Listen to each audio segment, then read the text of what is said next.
નમસ્કાર દર્શક મિત્રો, આપ જોઈ રહ્યા છો 24 ન્યૂઝ ગુજરાત, જ્યાં સમાચાર છે સત્યના પક્ષે અને જનતાના માટેની લડત છે નિરંતર. ગુજરાતના દરેક ખૂણામાંથી લોકલથી લઈને નેશનલ સુધી દરેક ઘટના, દરેક હકીકત સૌથી પહેલા અને સૌથી સાચી રીતે ફક્ત અહીં. હું છું અર્પિતા પટેલ. ચાલો શરૂ કરીએ આજના મુખ્ય સમાચાર. વ્યારા ખાતે વરિષ્ઠ નાગરિકો માટે રાષ્ટ્રીય વયોશ્રી યોજનાનો લાભ 65 વૃદ્ધોનું રજીસ્ટ્રેશન અને 60ની ચકાસણી પૂર્ણ. લોકસભા મતક્ષેત્ર વ્યારા ખાતે રાષ્ટ્રીય વયોશ્રી યોજના અંતર્ગત ઓલિમ્પિકો કંપની તથા સામાજિક કલ્યાણ વિભાગના સંયુક્ત ઉપક્રમે વરિષ્ઠ નાગરિકો માટે વિશાળ રજીસ્ટ્રેશન અને ચકાસણી કેમ્પ યોજાયો હતો.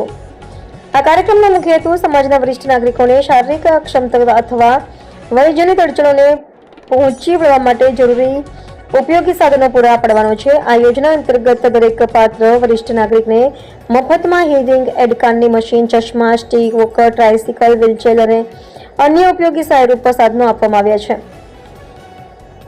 કેમ્પમાં 65 વૃદ્ધ નાગરિકોનું રજીસ્ટ્રેશન કરવામાં આવ્યું હતું, જ્યારે 60 વૃદ્ધોની ચકાસણી પ્રક્રિયા સફળતાપૂર્વક પૂર્ણ થઈ હતી. કાર્યક્રમ દરમિયાન તબીબી ટીમ દ્વારા દરેક વરિષ્ઠ નાગરિકની આરોગ્ય સ્થિતિનું નિરીક્ષણ કરવામાં આવ્યું અને જરૂરી સાધનો અંગે માર્ગદર્શન આપવામાં આવ્યું.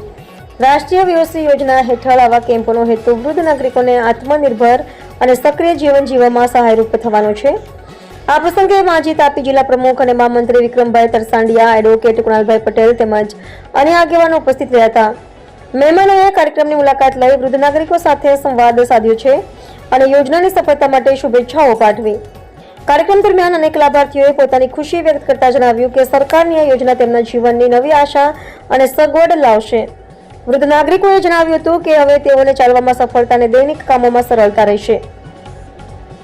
આ સેવા કેમ્પને લઈને સ્થાનિક સ્તરે પ્રશંસાનો માહોલ જોવા મળ્યો હતો.